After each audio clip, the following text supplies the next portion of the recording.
अच्छा, ये जो टैक्स डिडक्शन हमने निकाली है वो है सिर्फ रेट के हिसाब से।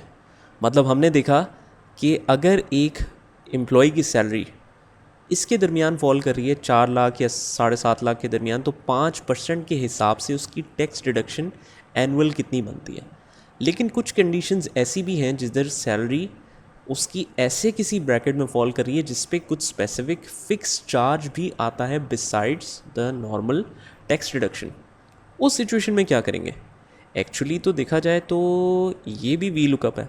मतलब अगर रेट वाली कंडीशन ना होती और सिर्फ फिक्स चार्ज वाली होती तो तब भी तो हम वी लुकअप ही लगाते ना। अब दोनों कंडीशंस हैं, ये टैक्स डिडक्शन तो हमने निकाल ली, उसके अलावा एक और टैक्स डिडक्शन भी है जो इसमें ऐड होनी है। तो हम क्या करेंगे, जो पहला फॉर्मूला लगा है इसको खोलें। उसको कैसे खोल सकते हैं आप? इस सेल पे क्लिक करें और ऊपर फॉर्मूला ऐड कर लें, या फिर इसी को डबल क्लिक करें और इसके आगे से लिखना शुरू कर दें। लेकिन क्योंकि ये थोड़ा सा कंजस्टेड हो रहा है तो बेहतर यही है कि हम ऊपर लिख लेते हैं। पहले सेल पे हमने क्लिक किया, जो एग्जिस्टिंग फॉर्मूला है हम कहते हैं ये तो है, इसके अलावा plus V lookup annual salary, यहाँ से टेबल अरे भी टेक्स्ट टेबल ही होगा, और इस दफ़ा होगा तीसरा कॉलम और होगा अप्रॉक्सीमेट मैच या एग्जैक्ट मैच। अप्रॉक्सीमेट मैच, क्योंकि वही बाकी सारी सिचुएशन वही है, सारा कुछ बिल्कुल ऐसी ही है कि अपर और लोअर लिमिट के दरमियान ही निकालनी है। लेकिन चार्जेस जो हैं वो तीसरे कॉलम में पड़े, चौथे कॉलम में तो रेट था, तो हम इसमें से मज़ीद इसको ऐड कर दिया। जिसका सम ज़ीरो आ रहा होगा वो तो 24,000 ही रहेगा। देखिए 4,80,000 के दरमियान जो है वो 24,000 पहले भी था, अब भी 24,000 है। क्यों? क्योंकि वो कह रहे हैं 4,80,000 के दरमियान में कुछ भी नहीं है। लेकिन ये जो है 7.5 लाख के दरमियान भी कोई नहीं है, तो नीचे वाले में भी कुछ नहीं आएगा।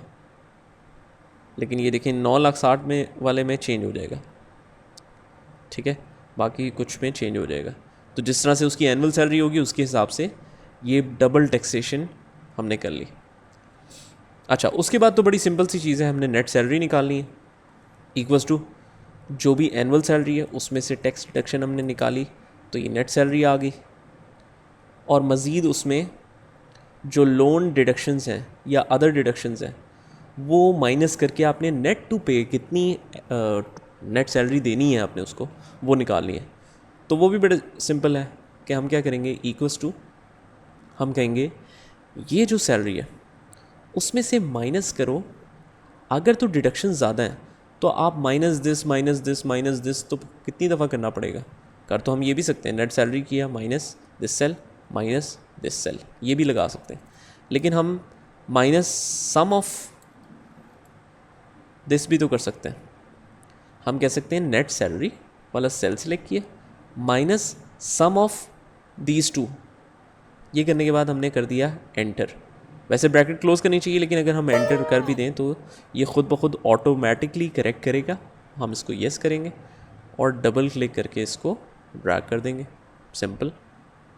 अगर आपको ये नहीं समझ में आ रहा तो आप सिंपल ये भी कर सकते हैं, आप कहीं equals to net salary minus loan deduction minus other deductions, क्योंकि अभी इतनी ज़्यादा डिडक्शंस तो नहीं है। मैंने तो आपको ये बताया कि अगर ज़्यादा डिडक्शंस हों, 4 हों, 5 हो, 6 हों, तो आप सम भी लगा सकते हैं। तो डबल क्लिक करके हमने ड्रैग किया, बस दैट्स इट। तो ये थी हमारी पेरोल से रिलेटेड असाइनमेंट। यहाँ तक हम आप कर लें, उसके बाद हम आगे चलते हैं।